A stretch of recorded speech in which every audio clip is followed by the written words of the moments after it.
नमस्कार, मैं हूं बालकृष्ण थरेजा। आप देख रहे हैं डेली लाइफ। आइए शुरुआत करते हैं आज के मुख्य समाचारों की। भाजपा किसानों की हितैषी पार्टी, भाजपा राष्ट्रीय अध्यक्ष जेपी नड्डा ने किसान संगठन को किया संबोधित। भरतपुर में नासिर जुनैद को जिंदा जलाने वाले को गिरफ्तार करने की मांग, मार्क्सवादी कम्युनिस्ट पार्टी ने कलेक्ट्रेट के समक्ष प्रदर्शन कर सौंपा ज्ञापन। भाजपा ने किया राष्ट्रीय अध्यक्ष जेपी नड्डा का अभिनंदन, डॉक्टर रामप्रताप के निवास पर आयोजित हुआ कार्यक्रम। चुनाव फाटक के नजदीक अंडरपास बनाने की मांग को लेकर वार्ड 51 के बाशिंदों ने सांसद निहाल चंद को सौंपा ज्ञापन। सेक्टर 12 स्थित बाबा दीप सिंह गुरुद्वारा ने निकाला नगर कीर्तन। और अब समाचार विस्तार से।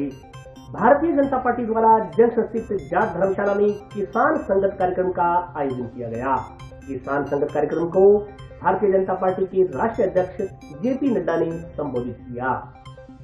भारतीय जनता पार्टी के राष्ट्रीय अध्यक्ष जगत प्रकाश नड्डा ने शुक्रवार को हनुमानगढ़ में आयोजित किसान संगत में किसानों व सिख समाज के नागरिकों से संवाद करते हुए कहा कि सिख कौम ने जितना योगदान देश की रक्षा के लिए दिया है उसे कदापि भुलाया नहीं जा सकता। सिखों के 10वें गुरु गोविंद सिंह जी के चारों साहिबजादों ने अपनी शहादत दी, अन्य गुरुओं ने भी अपनी शहादत देकर देश को एक रखने का काम किया। इसे कभी नहीं भुलाया जा सकता। लेकिन सिख कौम के साथ सभी राजनीतिक दलों ने हमेशा राजनीति की है, सिवाय भारतीय जनता पार्टी व प्रधानमंत्री नरेंद्र मोदी के। प्रधानमंत्री नरेंद्र मोदी देश के लिए सिख कौम की ओर से दिए गए योगदान का महत्व जानते हैं। मोदी के दिल में सिख कौम के लिए अथाह प्यार है, वे उनका दर्द समझते हैं। पारिवारिक कार्यक्रम में हिस्सा लेने हनुमानगढ़ आए राष्ट्रीय अध्यक्ष जेपी नड्डा ने जंक्शन के जाट भवन में आयोजित किसान संगत में कहा कि नरेंद्र मोदी ने राजनीति नहीं की, उन्होंने करतारपुर कॉरिडोर का निर्माण करवाया। उन्होंने गुरुवाणी को उर्दू, उड़िया, मराठी, हिंदी, गुजराती सहित 15 भाषाओं में रूपांतरित कर पढ़ाने का काम शुरू करवाया है। यूनेस्को से प्रधानमंत्री ने आग्रह किया है कि विदेशी भाषा में गुरुबाणी का रूपांतर किया जाए। 1984 के दंगा पीड़ित परिवारों को आर्थिक मदद प्रदान की गई है। टूरिज्म के माध्यम से देश के ऐतिहासिक गुरुद्वारा साहिब को और विकसित करने की घोषणा की गई है। उन्होंने कहा कि सिख कौम के लिए इतनी गहराई से काम करने वाला नरेंद्र मोदी के अलावा कोई और नेता नहीं हो सकता। नड्डा ने कहा कि आज भारत बदल रहा है, आज देश आगे बढ़ रहा है, लेकिन इस बात का दुख है कि राजस्थान के किसानों के साथ कर्ज माफी के नाम पर पिछले चुनाव में छलावा हुआ था। उन्होंने कहा कि चुनाव आने के समय कांग्रेस जादूगरी करती है, ऐसे लोगों की छुट्टी होनी चाहिए। उन्होंने जनता से आह्वान किया कि कांग्रेस नेताओं को घर पर बैठकर आराम करने दो और भाजपा नेताओं को काम दो। राष्ट्रीय अध्यक्ष जेपी नड्डा ने भी जो बोले सो निहाल के जयकारे के साथ अपने संबोधन की शुरुआत करते हुए कहा कि यह किसान संगत है, लेकिन किसान संगत के साथ साथ यह राजनीतिक मंच भी है। किसान जो देश का अन्नदाता है, उसके साथ किस तरह से लंबे समय तक छल हुआ है वह सबके ध्यान में है। उन्होंने राजनीतिक मंच से प्रधानमंत्री नरेंद्र मोदी व भारतीय जनता पार्टी ने किए गए कामों पर किसानों से चर्चा करते हुए कहा कि लंबे समय से बहुत से लोग खुद को किसान नेता स्थापित करने में लगे हुए हैं, लेकिन सच्चाई यह है कि किसानों के साथ साथ बड़े बड़े नारे जरूर दिए गए, बड़ी बातें जरूर की गई, लेकिन धरती पर किसान की तकलीफ को समझने वाले और धरती पर परिवर्तन लाने के लिए सही मायने में अगर किसी ने काम किया तो वह प्रधानमंत्री नरेंद्र मोदी हैं। हर बारीकियों में जाकर किसानों की तकलीफ को समझकर काम करना, इसको अगर किसी ने उतारा है तो वह प्रधानमंत्री नरेंद्र मोदी हैं। भाजपा राष्ट्रीय अध्यक्ष जेपी नड्डा ने कहा कि यूरिया और फर्टिलाइजर के लिए पहले की सरकारों में लाठीचार्ज होता था, किसान परेशान होते थे, यूरिया की जमकर ब्लैक होती थी, लेकिन अब किसान यूरिया के लिए परेशान नहीं होता। उन्होंने बताया कि 2014 में एग्रीकल्चर का बजट 25,000 करोड़ रुपए था, नरेंद्र मोदी के नेतृत्व में आज वह 1,25,000 करोड़ रुपए है, यानी 4 गुना बढ़ा दिया गया है। प्रधानमंत्री मोदी ने प्रधानमंत्री सिंचाई योजना के लिए 93,000 करोड़ रुपए रखे हैं। आज देश में 22 मेगा पार्क बन चुके हैं, इनमें 2 मेगा पार्क राजस्थान को मिले हैं। 1000 ई मंडी बनाई गई है। देश के 1 करोड़ 60 लाख किसान इस ई मंडी में रजिस्ट्रेशन करवा चुके हैं, इनमें 14 लाख राजस्थान के हैं। इसके जरिए किसान अपने खेत में कोई भी उपज दुनिया में किसी भी जगह अच्छे दाम में बेच सकेगा।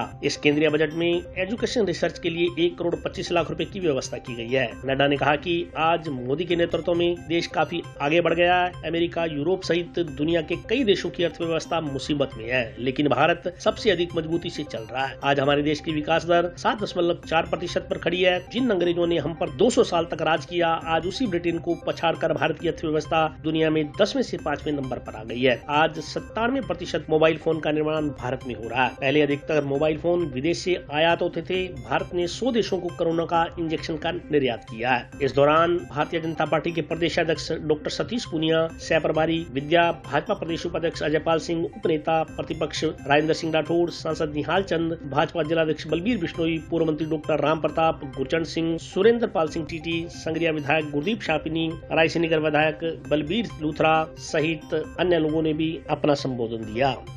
सिख कौम ने बहुत पीड़ाएं सही, 84 के दंगों में भी बहुत नुकसान हुआ है, बहुत नुकसान हो गया हमारा। अब हमें नंदलाल की लाइनों को याद रखना है।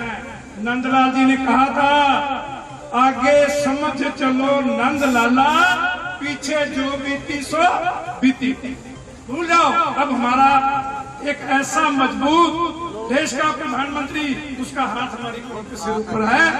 हमारा ये इलाका आदरणीय नड्डा साहब इसको राजस्थान का अन्न कटोरा कहते हैं, और ये अन्न कटोरा तब बना जब महाराजा गंगा सिंह जी यहाँ गंग कैनाल लेकर आए, और उस समय ये आपके सामने बैठे जो सिख समुदाय के किसान भाई हैं, इन्होंने धरती का सीना चीरना प्रारंभ किया और इस इलाके को राजस्थान में अन्नदाता इलाका बना दिया।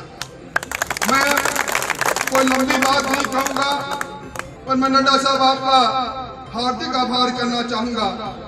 हमें कहा जाता है कि हम पार्टी विद डिफरेंस है, हमारी पार्टी दूसरी पार्टियों से अलग है, और हम गर्व के साथ कह सकते हैं हम लीडर, आप लीडर विद डिफरेंस भी है।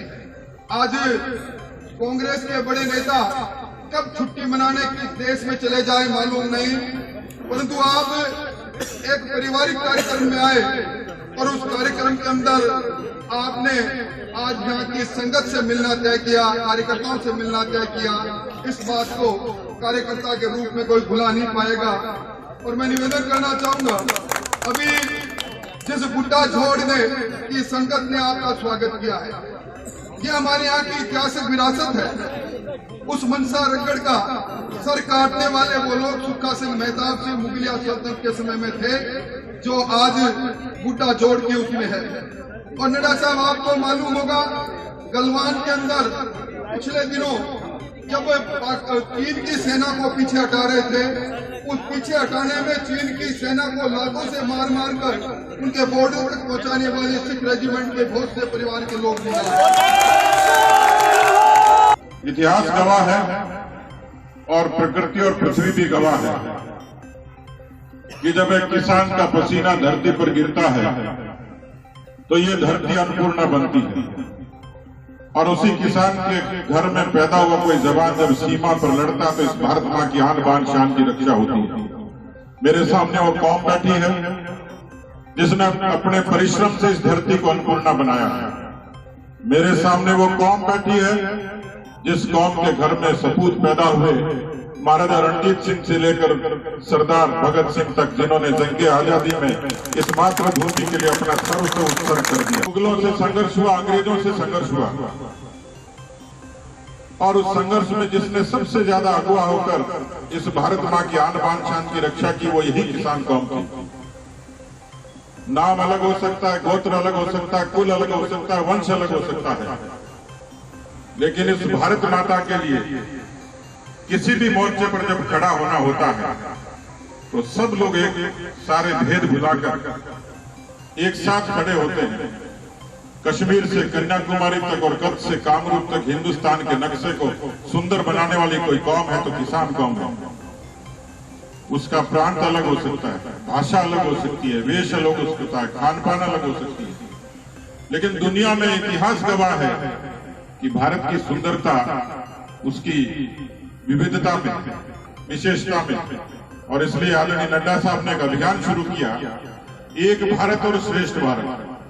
हम गर्व कर सकते हैं कि हिंदुस्तान की धरती पर हमें पैदा होने का अवसर मिला। मित्रों, मैं 2019 में लंदन गया, मुझे गाइड ने जब हवाई अड्डे से उतरते ही पूछा कि बड़ा खूबसूरत शहर है, कहाँ जाना चाहोगे? मैंने कहा मैं कैक्सटन हॉल देखना चाहूंगा, जहां उधम सिंह ने जनरल डायर को गोली मारी थी और भारत मां की आजादी के लिए जिन्होंने संघर्ष किया। और इसलिए हम सब वो लोग कि देश पर किसी भी संकट के समय इकट्ठे होकर खड़े होते हैं। मैं आदरणीय नड्डा साहब का अभिनंदन करूंगा, स्वागत करूंगा कि मेरे जैसे किसान के घर में पैदा हुए एक साधारण कार्यकर्ता को सबसे बड़े प्रदेश के अध्यक्ष बनाने का मुझे सौभाग्य दिया। ये सौभाग्य मेरे अकेले का, ये सौभाग्य पूरी किसान कौम का। और मैं इस बात के लिए समर्पित हूं, इस बात के लिए संकल्पित हूं, जैसा राठौड़ साहब ने कहा कि पिछले 4 वर्षों में राजस्थान की जो दुर्दशा हुई, किसान आत्महत्याएं कर रहे हैं, जमीनें नीलाम हो रही, 10,000 से ज्यादा हमारे जवानों ने आत्महत्याएं कर ली, 2,500 विद्यार्थी पढ़ने वाले थे। आज भ्रष्टाचार की जो सीमा उसका कोई अंत नहीं, कानून व्यवस्था पूरी चौपट हो गई। 8.5 लाख राजस्थान में आज तक नहीं हुए, 17 बलात्कार और 7 हत्याएं। तो हमारा पहला मकसद तो यही है कि हम सब मिलकर, क्योंकि ये धरती अन्नपूर्णा भी है, और मैं यहाँ श्रद्धा से याद करूंगा स्वर्गीय भैरव सिंह शेखावत जी को, जिन्होंने बिना किसी भेदभाव के सिंची क्षेत्र के किसानों को न केवल आबियाना माफ किया, उन्होंने खालों की मरम्मत के लिए सबसे पहली बार कदम उठाया, और किसानों के कल्याण के लिए उस समय की सरकार ने भैरव सिंह जी से लेकर वसुंधरा जी तक यहाँ परिवर्तन की एक अलग जगाई थी।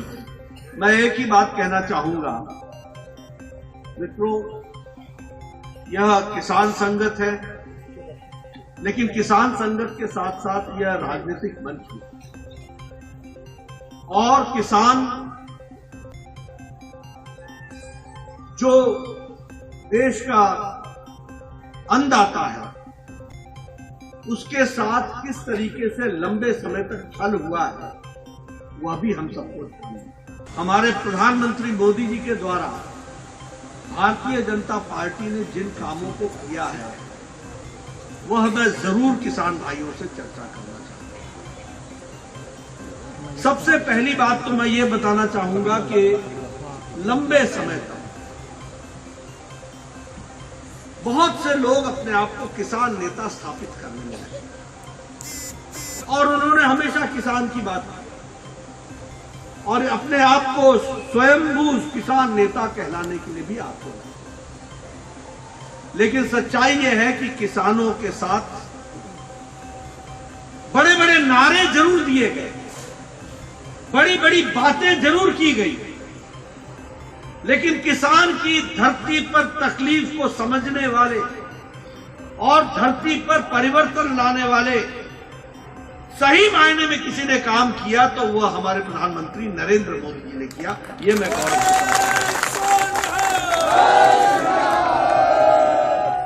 और मैं सिर्फ कहने के लिए नहीं कह रहा हूं, हर बारीकियों में जाकर के किसान की तकलीफ को समझ करके काम करना है। इसको अगर किसी ने उतारा है तो प्रधानमंत्री जी। मैं अगर बात करूं प्रधानमंत्री फसल बीमा योजना की, तो योजना तो पहले भी थी, लेकिन किसानों को क्या मिलता? किसानों को इंश्योरेंस कंपनी से धोखा मिलता, किसानों को बरगलाया जाता, लेकिन किसानों की धरती पर समस्याओं को समझ करके उसका जवाब देने का काम किया तो नरेंद्र मोदी जी ने किया। और आज मैं ये कह सकता हूं कि 1,20,00,000 किसानों का जो केस था उसको सेटल करने का काम किया तो नरेंद्र मोदी जी की सरकार ने किया। नरेंद्र मोदी जिंदाबाद, नरेंद्र मोदी जिंदाबाद, नरेंद्र मोदी जिंदाबाद। आज जिस किसान सम्मान निधि की हम बात कर रहे हैं, आपको मालूम है किसान सम्मान निधि की आंकड़े क्या है?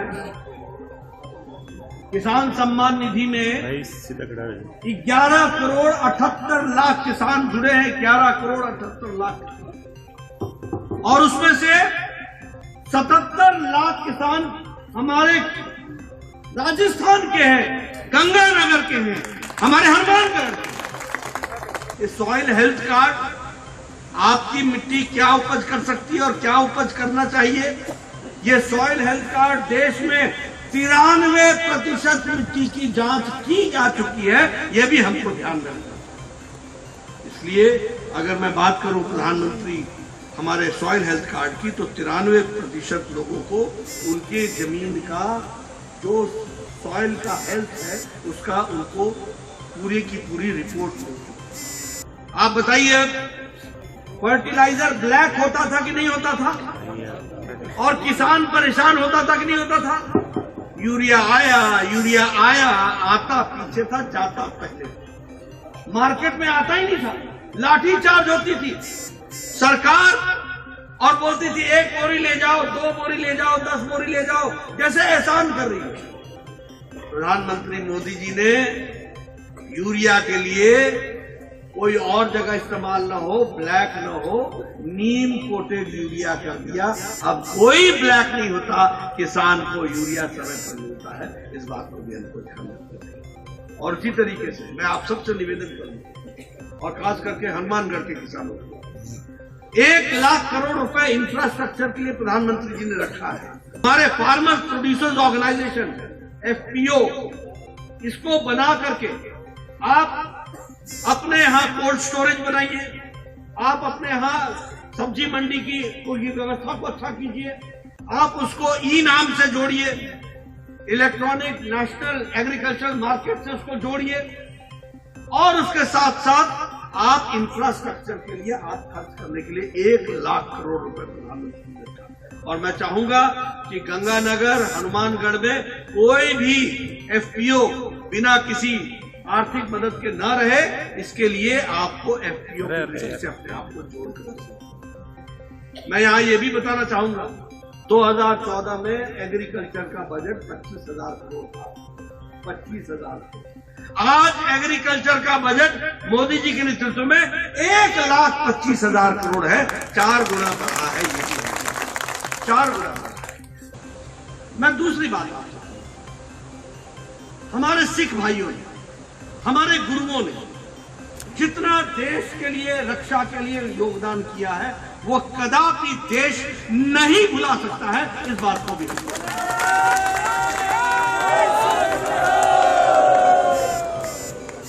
अगर हम देखें तो हमारे ध्यान में आता है कि किस तरीके से हमारे सिख गुरुओं ने हमको शिक्षा दी। हमारे ध्यान में आता है किस तरीके से गुरु गोविंद सिंह जी के साहबजादों ने शहादत दी, किस तरीके से हमारे अन्य गुरुओं ने शहादत दे करके इस देश को एक रखने का काम किया है। उसमें सिख भाइयों का बहुत बड़ा योगदान है, इसको हम कभी भुला नहीं सकते, हमेशा हमको याद रखना। जो बोले सोनिया, जो बोले सोनिया। लेकिन यहां पर मैं ये भी बताना चाहता हूं कि सिख भाइयों के साथ सभी राजनीतिक दलों ने हमेशा राजनीति, सिवाय भारतीय जनता पार्टी, सिवाय नरेंद्र मोदी, बातें अपने आप में देखने की। अगर हम बात करें आपका विवाह कार्य की दृष्टि से, आपने कहा था कि आपके कानून में बदलाव आना चाहिए। बात छोटी थी, लेकिन किसी ने ध्यान नहीं दिया। लेकिन नरेंद्र मोदी जी ने ध्यान दे करके आपके विवाह कार्य के लिए उस दृष्टि से 100 देशों को भारत ने कोरोना की इंजेक्शन दिया है, 100 देशों, और 48 देशों को मुफ्त दिया है। भारत अब लेने वाला नहीं है, भारत अब मोदी जी के नेतृत्व में देने वाला हो गया है। यह भी हमको समझना है। इसलिए विकास की दृष्टि से अगर आप देखिएगा, हर दृष्टि से, इकोनॉमी की दृष्टि से देखिए, लेदर इंडस्ट्री में हमारी ग्रोथ 29% है।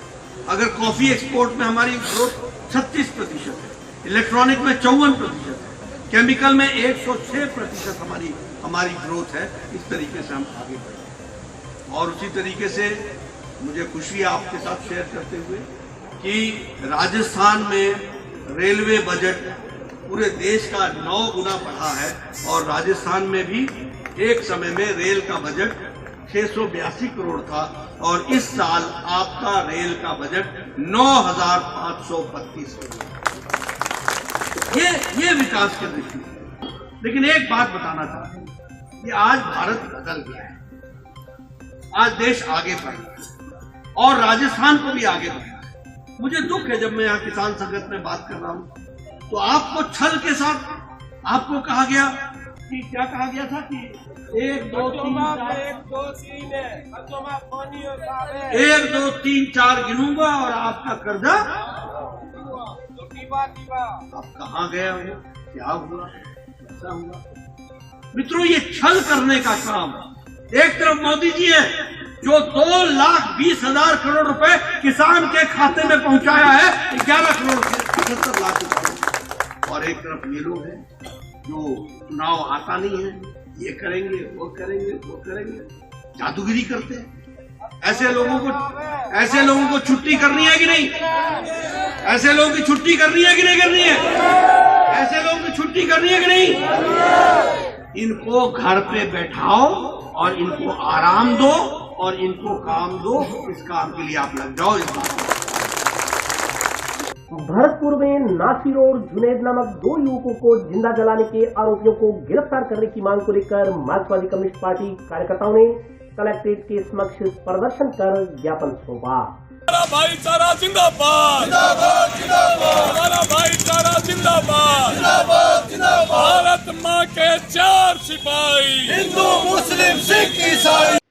भरतपुर में कथित रूप से जिंदा जलाए गए युवकों के परिवार को न्याय दिलाने और आरोपियों की गिरफ्तारी व पीड़ित परिवारों को मुआवजा देने की मांग को लेकर मार्क्सवादी कम्युनिस्ट पार्टी के कार्यकर्ताओं ने शुक्रवार को कलेक्ट्रेट के समक्ष सांकेतिक विरोध प्रदर्शन किया। इसके बाद मुख्यमंत्री के नाम जिला कलेक्टर को ज्ञापन सौंपा गया। इस मौके पर माकपा के राज्य सचिव मंडल सदस्य रामेश्वर वर्मा ने कहा कि राजस्थान के मेवाती इलाके के घाट मीका गाँव के जुनैद और नासिर का राजस्थान और हरियाणा सीमा पर तथाकथित गोरक्षकों व बजरंग दल के कार्यकर्ताओं की ओर से अपहरण कर लिया गया। अपहरण के बाद इन लोगों ने दोनों को बेरहमी से पीटा और फिर जिंदा जला दिया। इससे दोनों की मौत हो गई। वर्मा ने कहा कि पीड़ित परिवार डेयरी किसान व पशु व्यापारी है जो मुस्लिम समुदाय से ताल्लुक रखता है। इसके खिलाफ मनगढ़ंत धारणा बनाई गई कि ये गो हत्या करते हैं। उसी की आशंका में जुनैद और नासिर की हत्या कर दी गई। वर्मा ने कहा कि आरोपियों के हौसले इतने बुलंद हैं कि वे दोनों पीड़ितों को उठाकर ले गए, लगातार उनके साथ मारपीट की गई और हरियाणा के 4 जिलों में लेकर घूमते रहे। बावजूद इसके आज भी नामजद आरोपी सरेआम खुले घूम रहे हैं। उन्हें संरक्षण प्रदान करने में हरियाणा सरकार की मिलीभगत है तथा कथित गोरक्षकों के गिरोह की आपराधिक गतिविधियों को हरियाणा सरकार और पुलिस की नीति से संरक्षण मिला है। ऐसी स्थिति में राजस्थान सरकार को दृढ़ता से कार्य करने की आवश्यकता है, खासकर जब अपहरण का प्रारंभिक अपराध राजस्थान में हुआ हो। उन्होंने इस नृशंस हत्या की कड़ी निंदा करते हुए इस प्रकरण के नामजद आरोपियों को अविलंब गिरफ्तार करने, सरकार की ओर से पीड़ित परिवारों को 50 लाख रुपए की मुआवजा राशि देने के साथ ही मृतकों के आश्रितों को रोजगार में सहायता उपलब्ध करवाने की मांग की। इसके अलावा राजस्थान में तथाकथित गोरक्षकों के दलों के आपराधिक रिकॉर्ड की जांच की मांग ज्ञापन में की गई है। ज्ञापन देने वालों में माकपा जिला सचिव रघुवीर वर्मा, वारिस अली, अफसर अली, आमिर खान, वेद प्रकाश, ओम स्वामी, मुकद्दर अली, इकबाल खान, सुल्तान खान, अमित कुमार सहित अन्य कार्यकर्ता मौजूद रहे। जो नौजवान अपने रिश्तेदारों से मिलने के लिए अपनी गाड़ी में जा रहे और वो पेरुका गांव जब पहुंचे तो वहाँ हरियाणा से आए हुए बजरंग दल के और गोरक्षा दल के लोगों ने उनको घेर लिया, उनकी पिटाई की, पीट के उनको नूह जिले में ले गए हरियाणा में और पुलिस उनके साथ थी, पुलिस के थाने में ले गए। पुलिस ने लेने से इनकार कर दिया, उनको पता था कि ये बचेंगे नहीं, तो उनको ले जाके लोहारू के अंदर उनकी गाड़ी में जिंदा जला दिया। जिस गाड़ी में बदमाश आए थे वो गाड़ी थाने में मिली है और उससे पहले भी कई घटना में वो बदमाश पुलिस के साथ उस गाड़ी में रहे थे। पहले ये कहते थे कि गाय को लेके जा रहे हैं, गोवंश को लेके जा रहे हैं, ये इनको जाकर के काटेंगे।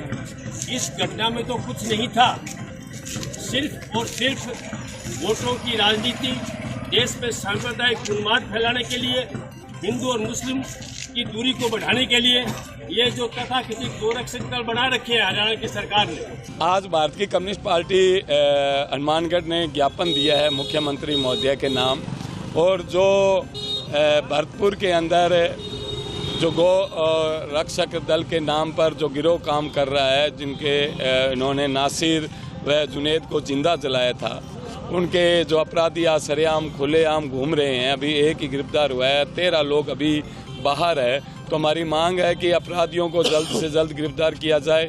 उसके परिवार को जो सांप्रदायिक हत्याएं जो प्रदेश में हुई, जैसे पहले उदयपुर में कन्हैयालाल की हुई, तो सरकार ने ये कहा भी ये सांप्रदायिक हत्या है, ये धर्म के नाम पर हत्या है, इसलिए उनको 50 लाख का मुआवजा और एक परिवार को नौकरी दी गई। तो हमारी भी ये मांग है कि ये भी सांप्रदायिक हत्या है, इसी कन्हैयालाल के परिवार को मिले, इसी तरह जुनैद के परिवार को भी ये मदद मिले।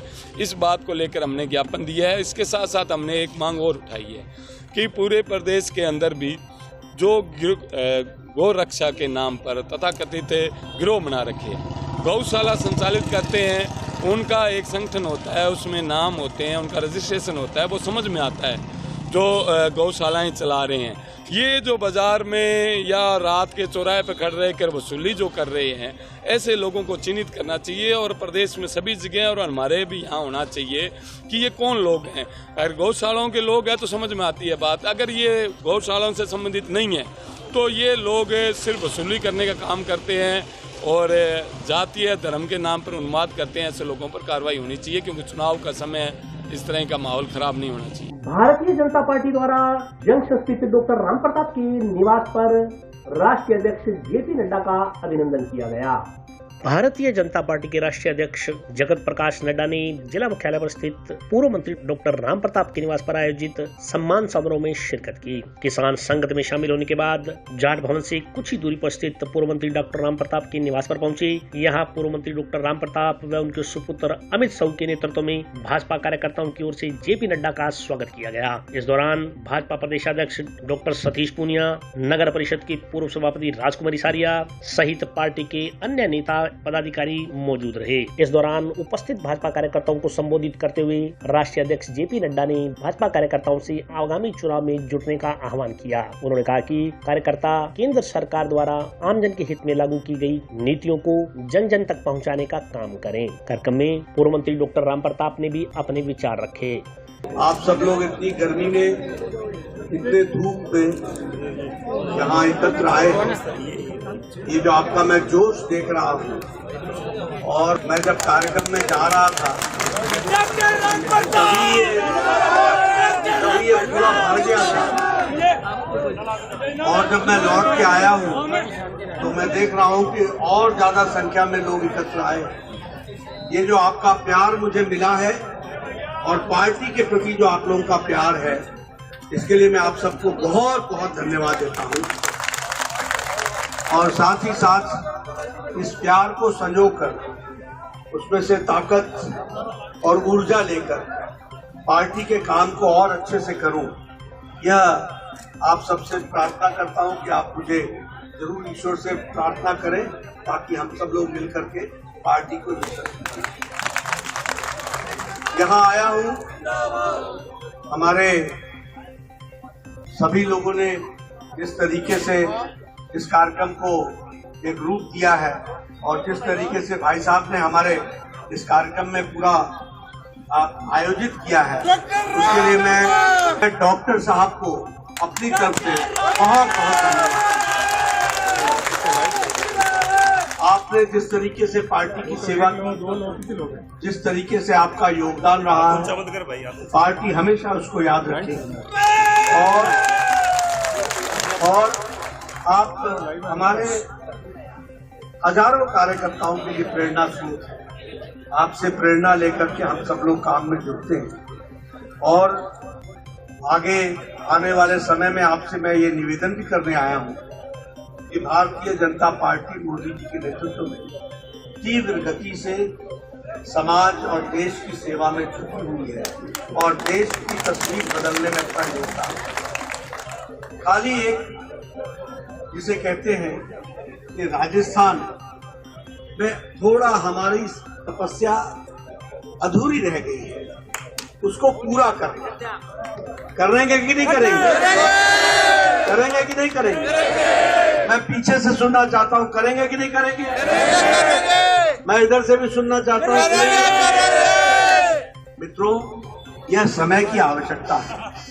हर दृष्टि से प्रधानमंत्री जी हर वर्ग के लिए काम कर रहे हैं, और यहाँ महिलाओं पर अत्याचार सबसे ज्यादा, दलितों पर अत्याचार सबसे ज्यादा, कानून व्यवस्था का ध्वस्त होना सबसे ज्यादा, सांप्रदायिक सद्भाव बिगाड़ना सबसे ज्यादा, और भ्रष्टाचार, आखंड भ्रष्टाचार। ऐसी सरकार को राजस्थान में रहने देना है क्या? ऐसी सरकार रहनी चाहिए क्या? अगला मौका जैसे ही आए, इनको घर बैठाओ और इन लोगों को काम दीजिए और काम को आगे बढ़ाइए। ये मैं आपसे, होली आने वाली है, आप सब लोग होली के रंग में आगे रंगेंगे आपको बहुत बहुत शुभकामनाएं। होली मंगलमय। आज राष्ट्रीय अध्यक्ष जी कल एक अपने निजी कार्यक्रम में, शादी समारोह में हनुमानगढ़ पधारे थे। उसके बाद में आज यहाँ एक सिख संगत का भी कार्यक्रम था। उसके बाद में उन्होंने भारतीय जनता पार्टी के जो समस्त कार्यकर्ता हनुमानगढ़ विधानसभा क्षेत्र से हैं उनसे मिलने का कार्यक्रम डॉक्टर राम प्रताप जी के निवास पे बनाया। उसी के तहत हम लोगों ने आज यहाँ इकट्ठे होकर हमारे माननीय राष्ट्रीय अध्यक्ष जी, प्रदेश अध्यक्ष जी का और जो राष्ट्र के प्रिय पदाधिकारी, प्रदेश पदाधिकारी आए, उन सबका हम लोगों ने हनुमानगढ़ विधानसभा के समस्त कार्यकर्ताओं ने स्वागत किया। एक तरह से हम ये कह सकते हैं कि होली, आज से 10 दिन बाद होली है, तो होली का रामरमी का भी कार्यक्रम ये हुआ। हमारे जो राष्ट्रीय अध्यक्ष नड्डा जी हनुमानगढ़ के समधी भी हैं, उस नाते हम लोगों ने आज उनसे होली की राम राम का ये कार्यक्रम रखा था और कार्यकर्ताओं से संवाद किया। और जो भी इस कार्यक्रम में समस्त कार्यकर्ता पधारे, उनका मैं तहे दिल से आभार व्यक्त करता हूँ। और अभी वक्त ब्रेक का, हाजिर होता हूँ छोटे से ब्रेक के बाद।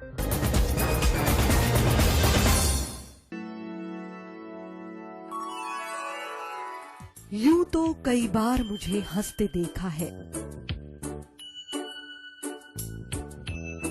पर ये हंसी कुछ और है। ये गहना मुझ पर जचता है, पर ये महज एक गहना नहीं, ये रूपरेखा है मेरे मन की, हंसती खिलखिलाती लहरों की, जो आतुर थी अब तक मुझ पर सजने को। इसलिए ये गहना ही मेरा सच्चा श्रृंगार है, श्रृंगार है, श्रृंगार है।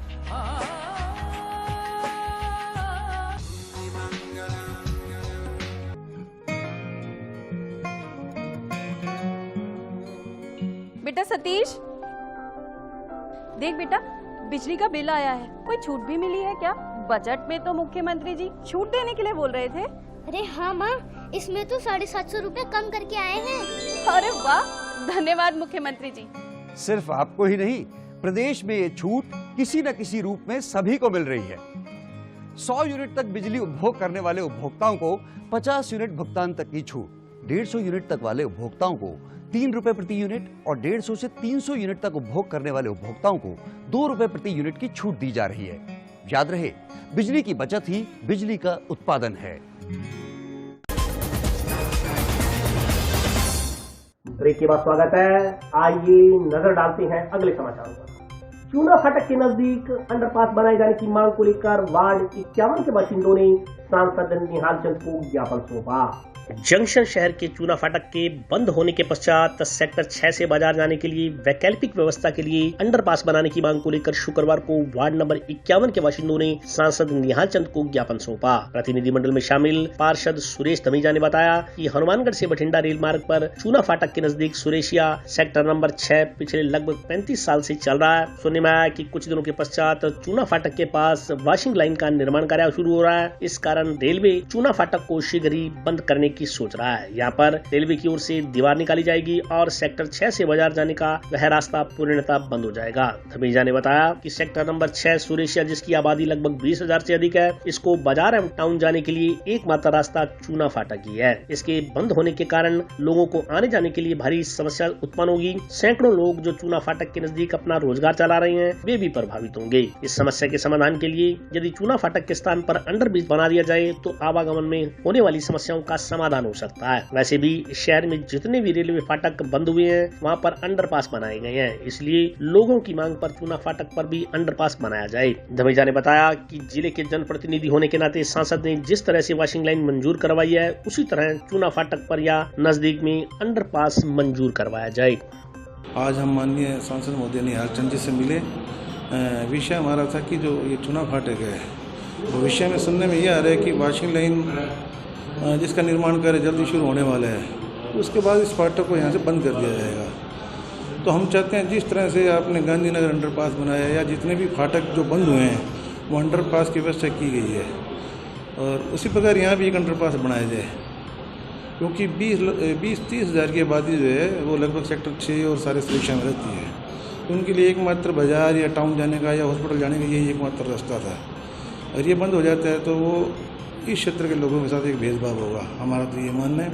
तो इसलिए हम सांसद साहब से मिले, क्योंकि वे हमारे केंद्रीय प्रतिनिधि भी हैं हनुमानगढ़ के, तो उनके लिए काम कोई बड़ा काम नहीं है। और उन्होंने आश्वासन भी दिया है कि जल्दी वो इसके लिए कुछ ना कुछ व्यवस्था करवाएंगे, जितना कोशिश हो सकती है वो करेंगे। और ये काम हमारे लिए बहुत ज़्यादा ज़रूरी है। जनता तो सर ऐसा सेक्टर 6 सुरेशिया वार्ड जो है 7-8 वार्ड हैं, तो उनके लिए एकमात्र रास्ता यही है बाजार और टाउन जाने का। ठीक है, आगे गांधीनगर अंडरपास बना है, 100 फुट पे भी अंडरपास बना हुआ है, पर वो अंडरपास जो है ना वो काफ़ी छोटा है, उसकी चौड़ाई बहुत कम है।